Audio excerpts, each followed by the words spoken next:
This is the 8th meaning of liberty that we're going to study, and it is the last one that I'm aware of as I've studied all the parts of liberty. It has to do with having a large area of personal responsibility without help from government. And I just want to emphasize that in the U.S., government has always helped people in need, and so there's always been some help from government, but there was an emphasis, at least in the past, on people also having a large area of responsibility. And so the next few activities are going to be on this subject. So I'm going to start the topic with a passage from Alexis de Tocqueville.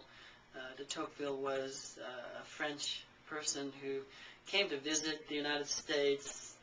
I think it was the late 1820s, thereabouts. And he was here on a certain mission to study our prison system, but he was a very intelligent person, very observant person, and during his time here really began to study and think about the American society and our system of government. So he makes a lot of helpful observations, I think, about the way things were, and also just is very insightful about democracy. And so you'll see passages from his famous work, Democracy in America, in various places in this textbook. This passage is a very famous one, and I use it to make the point of this meaning of liberty. When he, in this letter A, activity 40, letter A, he's not describing the United States as it was in the late 1820s.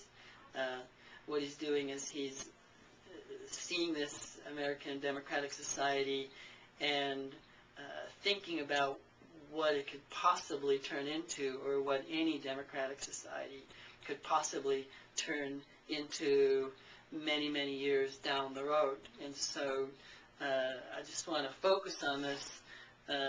He is describing a situation in which you have a government that becomes very powerful, and its purpose becomes that of taking care of the citizens, taking care of the people, meeting the needs of the people.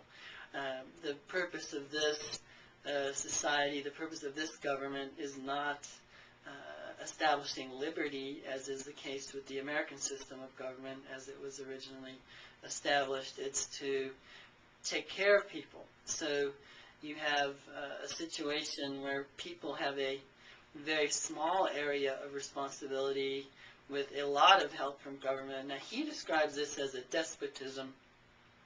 So I just want to back up and emphasize that traditionally what despotism was understood to mean was a government that harms its citizens. And we've seen that the American system has a number of features that keeps that from happening. Now, he says that a democracy brings about the possibility of a new kind of despotism that has never been seen in the world. And it's new because in the past it was seen as governments harming people, but the kind of despotism that he's describing here is a government that takes care of people, becomes really all-powerful, and its function is to take care of people. Now, he sees this as a despotism, and I think the founders of the U.S. would also have seen it as a despotism. That's how I get the idea that if this is a despotism, then liberty must require people having a large area of personal responsibility without a lot of help from government. So you can see here that de Tocqueville speaks of a huge and guardian-like power, which is alone responsible for making sure that the people are happy and for watching over their fate. It's a guardian in the sense of the way, if you have an orphan, then someone's appointed as the guardian, kind of parent-like figure. And he points out, though, this is not parental because its design is to keep the people in a state of perpetual childhood, whereas parenthood, you're trying to raise up your kids to be self-sufficient adults. He goes on in that last paragraph of letter A, talking about how this government provides for the security of the people, anticipates and takes care of their needs, etc. And so the people end up being like a bunch of hardworking animals, and the government as a